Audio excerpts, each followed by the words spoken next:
আজকে আমি আপনাদের সাথে একটা ইসলামিক স্টোরি নিয়ে আলোচনা করব। তো আপনারা অবশ্যই স্টোরিটা শুনবেন, স্কিপ করবেন না, আর আমাকে উত্তর দিবেন কমেন্ট করে। আর আজকের যেটা রেসিপি হচ্ছে পুঁই শাকের সাথে।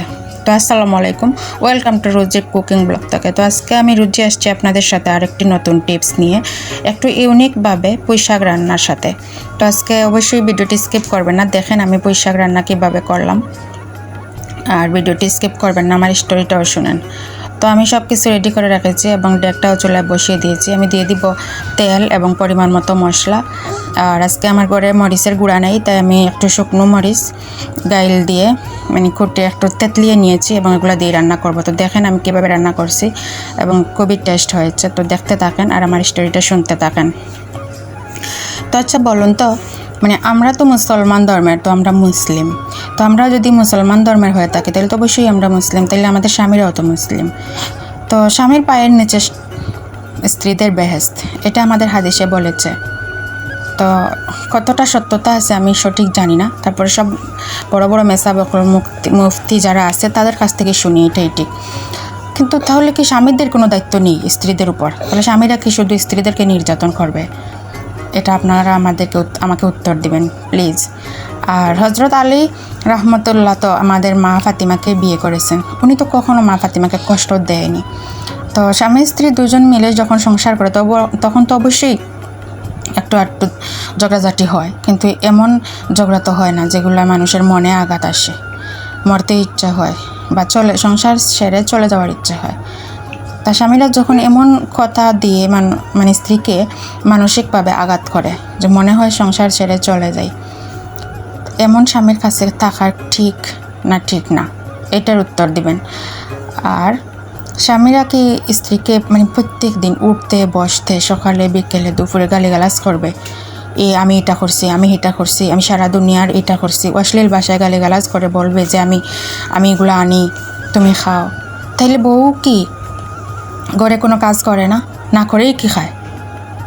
স্বামী যদি বাইরে গিয়ে সব কিছু এত কষ্ট করে টাকা ইনকাম করে, সব খরচ নিয়ে ঘরে আসে, তাহলে বউও তো ঘরে এইগুলা গুছাইয়া রাখে। এই যে আজকের ভিডিওতে আমি দেখাইয়া দিলাম আপনাদেরকে, আমি যেমন রেখেছি সব কিছু গুছিয়ে, তাহলে সব বউরাই তো এরকম গুছাইয়া রাখে, রান্না করে, বাচ্চাদেরকে খাওয়ায়, বাচ্চাকে পায়খানা করায়, প্রস্রাব করায়, ওদের গোসল করায়, ওদেরকে টাইম মতো খাওয়ায়, ঘুম পাড়ায়, বিছনা ঠিক করে, কত কিছু।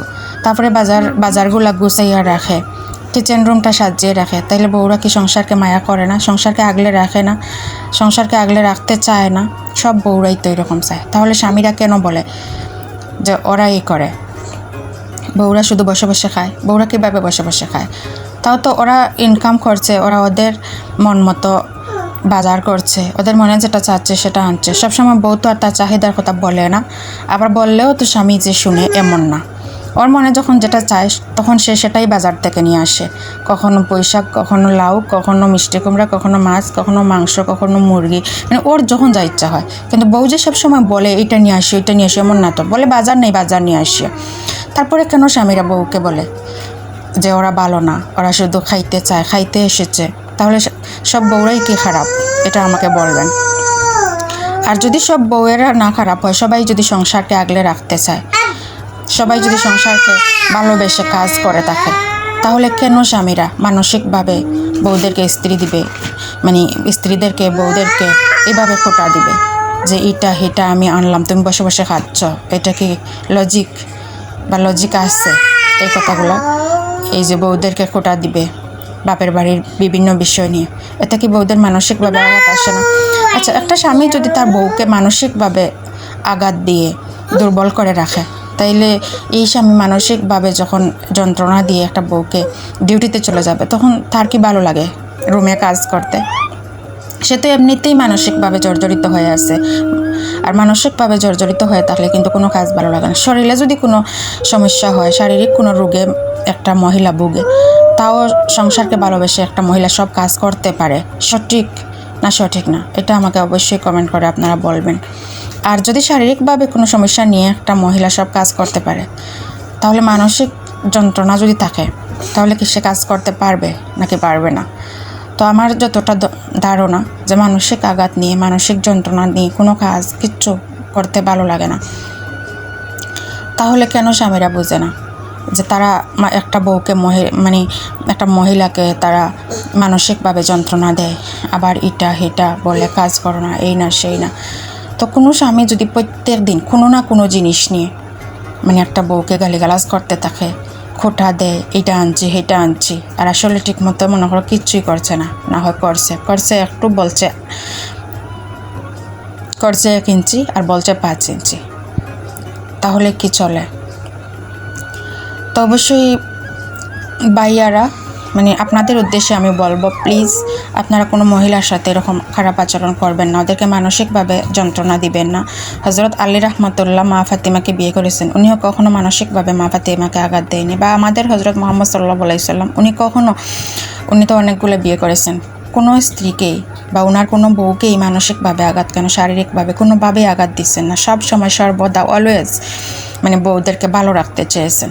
তাহলে আপনারা তো আমাদের নবী হজরত মোহাম্মদ সাল্লাল্লাহু আলাইহি সাল্লামেরই উম্মত, আপনারা কেন বউদেরকে বা স্ত্রীদেরকে কষ্ট দিবেন? আর যারা হিন্দু আছেন অবশ্য তাদেরকেও বলেছি, আমি আপনাদের ধর্মের বিষয়ে অত কিছু জানি না, কিন্তু আমি যতটুকু জানি কোনো ধর্মেরই বলছে না যে মহিলাদেরকে কষ্ট দাও।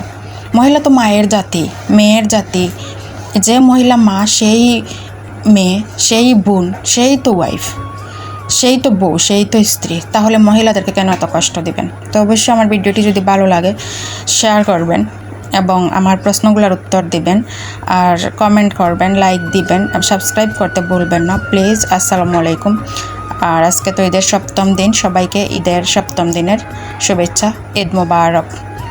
আর এই প্রশ্নগুলোর উত্তর অবশ্যই দিবেন, আর প্রতিদিন কোনো না কোনো স্টোরি শুনতে অবশ্যই আমার চ্যানেলটি সাবস্ক্রাইব করবেন এবং আমার চ্যানেলের পাশে থাকবেন। আর আমার চ্যানেলে অবশ্যই সব ধরনের রান্না, সুস্বাদু খাবারের রান্না দেওয়া আছে, এবং কেউ যদি এর বাইরে কোনো রান্না দেখতে চান বা শিখতে চান তাহলে অবশ্যই কমেন্ট করে আমাকে বলবেন, আমি দেখিয়ে দেওয়ার চেষ্টা করব। আর প্লিজ আমার চ্যানেলটি আবারও বলছি সাবস্ক্রাইব করবেন, আমার পাশে থাকবেন, এবং আপুদেরকে বলছি যে আমি যে কথাগুলো বললাম অবশ্যই উত্তর দিবেন, আমাকে প্রশ্নগুলোর উত্তর দিবেন, এবং আপনারা সবাই ভালো থাকবেন, আমাকেও দোয়া করবেন। আর ভাইয়াদেরকে আবারও বলছি এরকম করবেন না। আর এখানে আমি আমার রুম কীভাবে গুছাইয়ে রাখছি আমি সব ভিডিওগুলো আপনাদেরকে দিয়ে দিলাম, আপনারা দেখেন।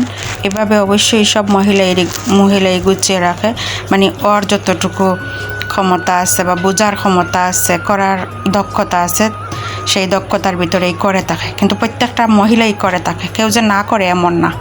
তো আল্লাহ হাফেজ।